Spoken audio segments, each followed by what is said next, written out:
نحمدہ ونصلی علی رسولہ الکریم اما بعد فاعوذ باللہ من الشیطان الرجیم بسم اللہ الرحمن الرحیم رب اشرح لی صدری ویسر لی امری واحلل عقدۃ من لسانی یفقہوا قولی رب زدنی علما اللہم فقہنا فی الدین۔ سورۃ البقرہ آیت نمبر 281، لفظی ترجمہ، روٹ ورڈ اور تفسیر۔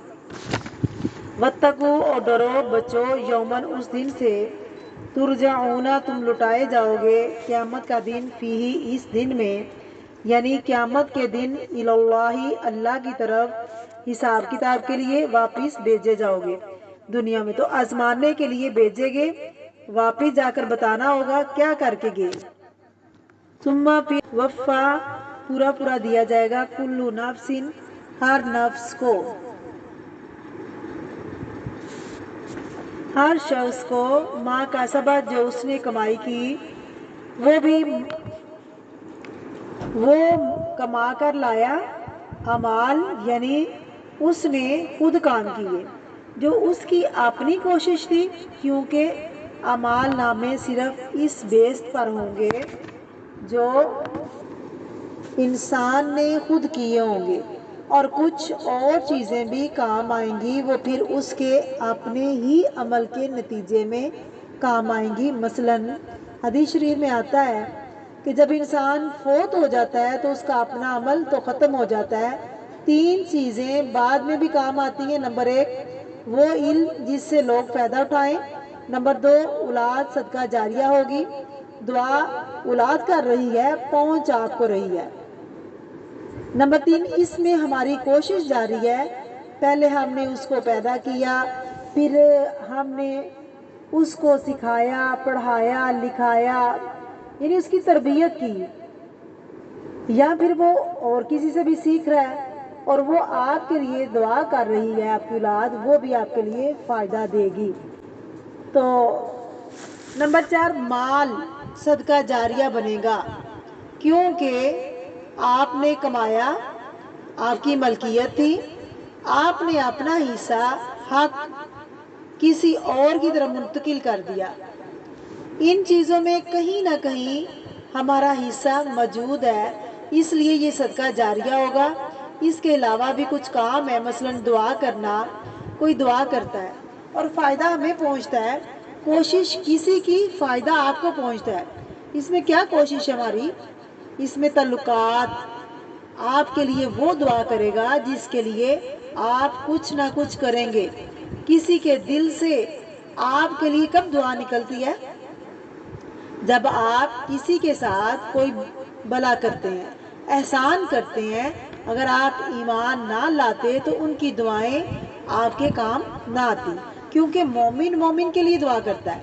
یہاں آپ کا ایمان سبب بنا ہے دعائیں لینے کا۔ کسی کی دعا 2 بنیادوں پر ہوتی ہے، ایک آپ کا تعلق ہو اس کے ساتھ، کسی کے ساتھ یا بھلا کیا ہو اور وہ جواباً دعا دیتا ہے، دوسرا کسی کے ساتھ آپ نے اگر بھلا نہیں کیا پھر بھی آپ کو دعائیں مل رہی ہیں، ربنا اغفر لی ولوالدی، پھر دوسرے کی طرف سے روزہ رکھ سکتے ہیں، وارث میت کی طرف سے روزہ رکھ سکتے ہیں، اگر میت کی اولاد نہیں ہے تو حج، جس کو حج البدل کہا جاتا ہے، مثلاً ایک عورت نے آپ سے پوچھا، حج کا حق اس وقت آیا جب میرا باپ اتنا بوڑھا ہو چکا تھا کہ وہ سواری پر بیٹھنے کے قابل نہیں، کیا میں اس کی طرف سے حج کروں؟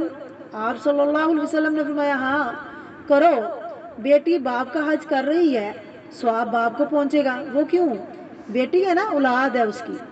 اسی طرح ایک عورت نے آ کر سوال کیا، میری ماں نے حج کی نظر مانی تھی، وہ اس سے پہلے فوت ہو گئی، کیا میں اس کی نظر پوری کروں؟ آپ صلی اللہ علیہ وسلم نے فرمایا، ہاں، اس کی طرف سے حج کرو۔ اسی طرح صدقہ جو کسی اور کی طرف سے دیا جا سکتا ہے، سعد بن عبیدہ نے آپ صلی اللہ علیہ وسلم سے پوچھا تھا کہ میری ماں صدقے سے بہت محبت کرتی تھی، مجھے معلوم ہے اگر وہ زندہ ہوتی ضرور صدقہ کرتی۔ کیا میں اس کی طرف سے صدقہ کروں؟ اس کو فائدہ ہوگا؟ آپ صلی اللہ علیہ وسلم نے فرمایا ہاں، انہوں نے اپنی ماں کے نام کا کنواں کھدوایا تھا اور کہا سعد کی ماں کی طرف سے اس کا ثواب ان کو پہنچتا رہے گا۔ اسی طرح وہ تو شدہ انسان کی طرف سے قربانی کرتا ہے، وہ بھی صدقے میں آ جاتی ہے۔ آپ صلی اللہ علیہ وسلم نے ابراہیم علیہ السلام کی طرف سے قربانی کی تھی۔ ان اعمال پر نص موجود ہے درخت لگانے کے، لیکن نماز پر اور قرآن پڑھنے پر نص نہیں۔ نص کہتے ہیں قرآن اور سنت کی کوئی ٹیکسٹ نہیں ہے، یعنی قرآن کی کوئی آیت نہیں بتاتی، نہ حدیث بتاتی ہے کہ مرنے والے کے لیے نماز پڑھے یا نہ قرآن پڑھے یا نہ پڑھے۔ قربانی، روزہ، حج، صدقہ، دعا، علم، اس پر نص موجود ہے۔ درخت لگانے پر، درخت نکالنے پر قرآن کی آیت دلیل موجود ہے۔ نبی کریم صلی اللہ علیہ وسلم کا حکم موجود ہے۔ حج پر حکم موجود ہے آپ صلی اللہ علیہ وسلم کا، قیامت تک ہو سکتا ہے۔ لیکن اگر کوئی شخص بوڑھا ہے، نماز نہیں پڑھ سکتا، اس کے لیے اشاروں کا حکم ہے، اشاروں سے پڑھے۔ وضو نہیں کر سکتا، تیمم کر لے۔ کسی بھی حالت میں اس کے لیے یہی حکم ہے کہ وہ نماز ضرور پڑھے۔ اور اگر ایسا بوڑھا ہو چکا ہے، اس کو ہوش نہیں، ہاسپٹل میں رہتے ہیں، تب کیا حکم ہے؟ 3 لوگوں سے قلم اٹھا لیا گیا، مجنوں جب تک وہ ہوش میں نہ آئے، بے ہوش شخص پر نماز نہیں ہے۔ اب اس شخص کی طرف سے آپ کو تکلیف نہیں دی گئی کہ آپ نماز پڑھیں اس کے لیے۔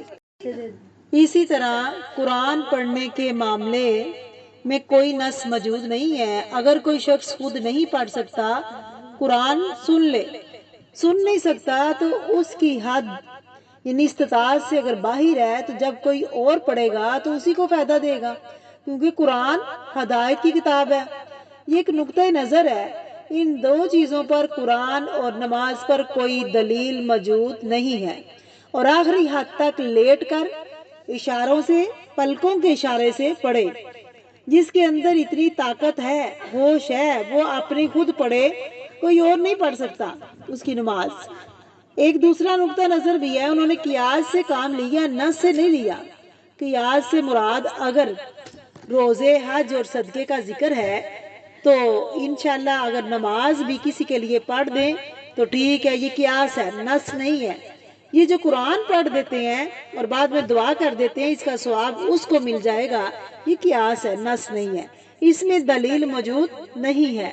نمبر 2، قیاس سے کام لیتے، جیسے تو نے یہ کام کیا، یہ بھی کام کر دے، یہ تو معاملہ امر باللہ ہے، اللہ چاہے آگے دے نہ دے، یعنی اللہ کی مرضی، وہ ثواب پہنچائے نہ پہنچائے۔ نماز کی اہمیت اور فرضیت کی طرف بھی اشارہ ہے۔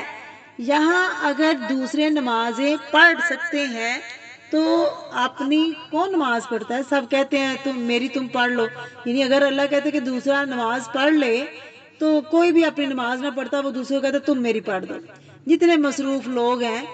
تو اس لیے اللہ نے نماز جو ہے وہ کسی کے اندر نہیں بانٹی، اپنی اپنی نماز پڑھیں گے۔ یہاں آپ آگے لوگ یعنی کہ جو بھی ہیں جیسے بھی ہیں، اللہ نے کہا کھڑے ہو کے نہیں پڑھی جا سکتی، بیٹھ کے پڑھ لو، بیٹھ کے نہیں تو لیٹ کے پڑھ لو، لیٹ کے نہیں تو اشاروں کے ساتھ پڑھ لو، اشاروں کے ساتھ نہیں تو دل سے ہی پڑھ لو، اللہ آپ کی نماز کو قبول کرنے والا ہے۔ تو روزے کی قضا تو پیریڈ والی عورت پر بھی ہے، وہ لازمی رکھے، لیکن نماز کی قضا اس کو نہیں کہی گئی۔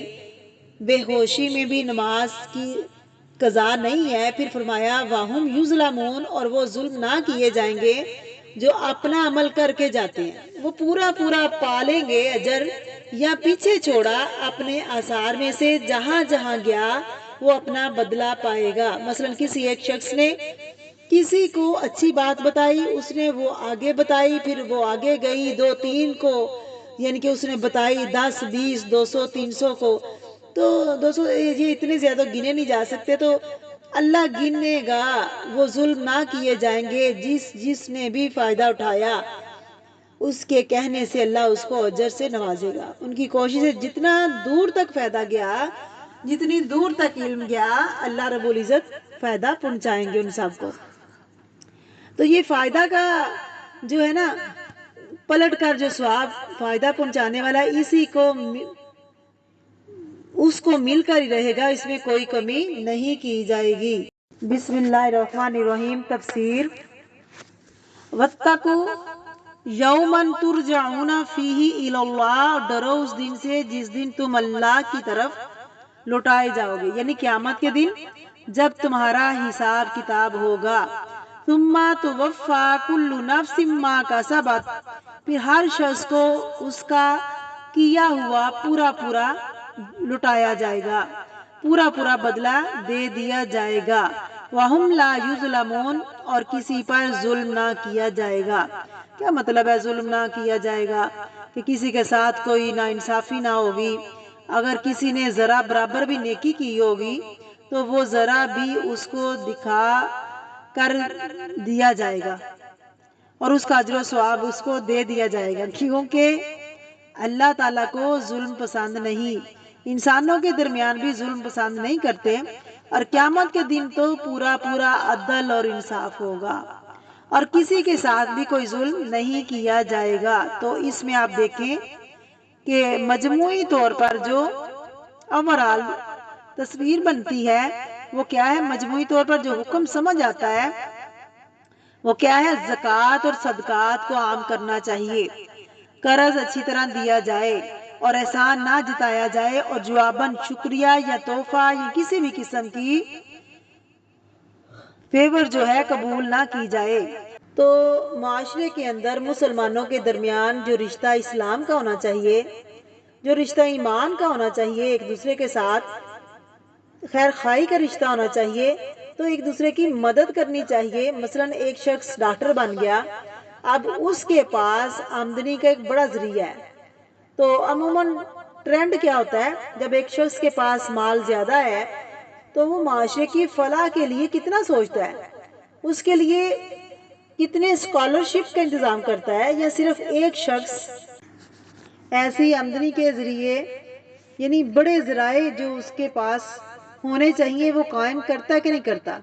وہ کوئی فنڈ قائم کرے کہ جس کے ذریعے آئندہ آنے والے ضرورت مند طالب علموں کو بلا سود قرضے دیے جا سکیں کہ پھر اس کو واپس نہ لیا جا سکے. اسی طرح کی بہت سی چیزیں ہو سکتی ہیں، لیکن عموماً ساری توجہ کس پر ہوتی ہے؟ اگر ایک شخص کے پاس آمدنی کا ذریعہ ہے اور زیادہ ہے، وہ کرتا کیا ہے؟ اپنا یعنی بڑھاتا ہے. مثلا کیا ترتیب ہوتی ہے؟ گھر اگر گھر اس کا چھوٹا ہے تو اس کو بڑا کر لیا، بڑا ہے تو اس کو فرنیچر تبدیل کر لیا، لباس تھوڑا ہے تو زیادہ بڑھا لیا، زیور کم ہے تو ہیرے جواہرات سے خود کو آراستہ کر لیا، پھر ایک ملک یا ایک شہر میں گھر ہے تو دوسرے میں لے لیا. یعنی وہ سارے کے سارے اپنے ہی ایک سرکل میں، حتیٰ کہ اپنے قریبی خاندان اور قریبی رشتہ داروں کو نہیں دیکھتا کہ وہ کس حال میں ہے. اب آپ خود سوچئے کہ وہ جس طرح بھی اس مقام پر پہنچا، کیونکہ عموماً لوگ کہتے ہیں کہ میں نے بہت محنت کی، یہ میرا مال میں نے اسے کمایا. ٹھیک ہے، آپ نے کمایا، آپ نے محنت کی، آپ قرض دے سکتے ہیں، لیکن اسلام کیا کہتا ہے؟ ریکمینڈ کرتا ہے کہ جب اللہ آپ کو دے تو ان کے مالوں میں حق ہے محروم کا اور سوالی کا، چاہے وہ مانگے یا نہ مانگے، لیکن تمہارے مال میں ان کا حق موجود ہے. صرف زکوٰۃ کی بات نہیں ہے، زکوٰۃ کے علاوہ بھی دینا ہوگا. اب یہاں پر سور سے پچھلی آیت پر کیا فرمایا؟ 4 طریقوں سے مال خرچ کرنے کو کہا جا رہا ہے. جس معاشرے کے اندر لوگ نہ رات دیکھیں نہ دن دیکھیں، جب ضرورت ہو خرچ کریں تو چھپا کر بھی دیں اور دکھا کر بھی دیں، ہر طریقے سے دیں، تو وہاں آپ سوچ سکتے ہیں کہ کس طرح کی سوسائٹی جنم لے گی. پھر کیا لوگ اس حد تک مجبور بھی ہوں گے کہ وہ اپنی ضروریات کے لیے حرام طریقے اختیار کریں؟ تو پہلی خرابی یہاں ہے کہ ایمان کا تقاضا ہے کہ دینے والے بنیں. اسلام نے پہلی برائی کو کس طرح ختم کیا؟ دینے والا بنو، دینے والا. اب کیا ہے؟ برائی اپنے کناروں تک پہنچ گئی. صدقات کو بڑھاؤ، دن کو دو، رات کو دو، صبح دو، شام کو دو، دائیں بائیں دو۔ ایک حدیث میں آتا ہے آپ صلی اللہ علیہ وسلم کعبے شریف کے ساتھ ٹیک لگا کر بیٹھے تھے تو آپ صلی اللہ علیہ وسلم نے فرمایا ہلاک ہوگے۔ پوچھا گیا کون؟ آپ صلی اللہ علیہ وسلم نے فرمایا جن کے پاس مال ہے وہ پھر اپنے دائیں بائیں آگے پیچھے خرچ نہ کریں، یعنی مالداروں کو ہلاک ہونے والا بتایا گیا ہے۔ وہاں اب آپ دیکھیں کہ جب اسلام اس طرح دینے کا کہتا ہے یا اگر وہ نہیں کوئی دیتا تو اس کو آپ نے یہ فرمایا، یعنی وہ دائرہ پھیلتا گیا تو وہ خود غرضی اور اسی طرح کی خرابیاں تھیں جو بالکل کنارے پر پہنچ گئیں۔ یہ بالکل ایسے ہے جیسے کسی برتن میں میلا پانی ہے تو اس میں صاف پانی ڈالنے کو کہا جائے، ڈالتے جائیں تو کیا ہوگا؟ گندا پانی نکلتے نکلتے بہت ہی تھوڑا رہ گیا تو آخر کیا ہوگا؟ کہا گیا اس کو بالکل ہی صاف کر دو، کچھ بھی باقی نہ رہے۔ اس طرح کرتے کرتے آخر میں کہا سود کو حرام کر دو، حرما۔ سمجھ آ گئی اسلام کیا چاہتا ہے، دینا کیا چاہتا ہے اور سود سے منع کرتا ہے۔ اس طرح آہستہ آہستہ بہت سے لوگوں نے چھوڑ دیا اس کو۔ معاشرے کے اندر جب ایمانی خصوصیت آئیں تو لوگ واپس پلٹ کر وہیں پر آ گئے۔ اب جس دلدل میں پھنس چکے تھے اس سے نکلنا انتہائی مشکل ہے۔ اس کی بھی آپ نے پیشن گوئی کی تھی، ایک وقت آئے گا جب ہر شخص کسی نہ کسی طرح سود میں مبتلا ہوگا، حتیٰ کہ جو لین دین نہیں بھی کرے گا اس تک بھی غبار پہنچے گا۔ ابو ہریرہ رضی اللہ تعالی عنہ کہتے ہیں کہ نبی کریم صلی اللہ علیہ وسلم نے فرمایا ایک زمانہ لوگوں پہ آئے گا، ایک وقت آئے گا لوگوں پہ سوائے سود کھانے والوں کے باقی نہ رہے گا، سبھی اس میں شامل ہوں گے۔ اگر کوئی شخص ہوگا بھی کہ وہ بالکل بچے کہ میں نہیں کھاتا سارے کھائیں تو اس کو بھی سود کا بخار پہنچے گا، غبار پہنچے گا، یعنی اثر پہنچے گا۔ اور ایک روایت میں ہے کہ اسے سود کا غبار پہنچے گا، پوری طرح وہ بچ نہیں سکے گا، یعنی انجانے کے اندر بھی وہ سود کھا رہا ہوگا، اسے پتہ نہیں ہوگا، جان بوجھ کے نہیں وہ استعمال کر رہا ہوگا۔ اب جب صورتحال یہ ہو جائے کہ ایک انسان ایک ایسے معاشرے میں ہے جہاں پوری طرح کوئی نہیں بچ سکتا تو پھر انسان کو کیا کرنا چاہیے؟ اللہ سے ڈرو، اس دن سے ڈرو، اپنے بچنے کی فکر کرو۔ حکم صاف واضح ہے کہ یہ حرام ہے، یہ ناجائز ہے، جو پیچھے ہم نے پڑھی ہیں آیتیں، سود حرام ہے اور تجارت حلال ہے اور ان چیزوں سے بچنا ضروری ہے۔ اور اللہ نے آزمائش کے لیے انسان کو کھلا چھوڑ دیا ہے کہ اے انسان تو کس راستے کو چوز کرتا ہے، کون کتنا بچ سکتا ہے اور کون نہیں بچ سکتا، یہ اس کا اس کے رب کا معاملہ ہے، اسے جواب دہی کرنی ہوگی۔ بہرحال کوئی جو بھی کر رہا ہے انسان کو چاہیے کہ وہ اپنی آخرت کو سنوارے، اپنی آخرت کے لیے کچھ نہ کچھ ضرور کرے۔ ہر ایک کو اپنا فائدہ ہے کہ اتنا سخت حکم کسی کبیرہ گناہ پر نہیں، نہ شراب پر، نہ زنا پر، نہ قتل پر، نہ کسی اور پہ، کسی کے بارے میں اتنے سخت الفاظ نہیں جتنے سخت اس حکم پر ہیں۔ اس کو معمولی نہیں سمجھنا چاہیے، یعنی سود سے بچنا چاہیے۔ اتنے سخت الفاظ کسی اور حکم پر نہیں اللہ نے فرمائے جتنے سود پر ہیں۔ جتنا کوئی بچ سکتا ہے اسے بچے، آگ ہے، جتنا آگ سے دور بھاگ سکتے ہیں بھاگ جائیں، اتنا ہی بہتر ہے۔ اور سب سے بڑی بات یہ کہ اس نے حرام کیا جتنی بھی، یعنی کہ جو کچھ بھی ہے، جو اللہ رب العزت نے فرمایا جو بھی پروجیکٹ لے کر آئیں تو اللہ نے فرمایا کہ وہ پاک اور صاف ہونا چاہیے۔ اب نماز میں جب اس نے، یعنی نماز پڑھتے ہیں تو نماز پڑھنے کا مقصد کیا؟ اللہ کو راضی کرنا۔ اور جب ہمارا لباس، ہمارا جسم حلال طریقے سے کمائی سے پلا بڑا ہوگا تو ہماری عبادت بھی قبول ہوگی اور اللہ تعالی ہم سے راضی بھی ہوگا، کیونکہ عبادت حرام طریقے سے کمایا ہوا مال اگر آپ اپنے پہ خرچ کرتے ہیں تو آپ کی عبادت بھی قبول نہیں ہے۔ اس لیے اللہ سے دعا کرنی چاہیے کہ یا اللہ ہمیں حرام طریقوں سے کمائی کرنے سے محفوظ فرما۔ آمین۔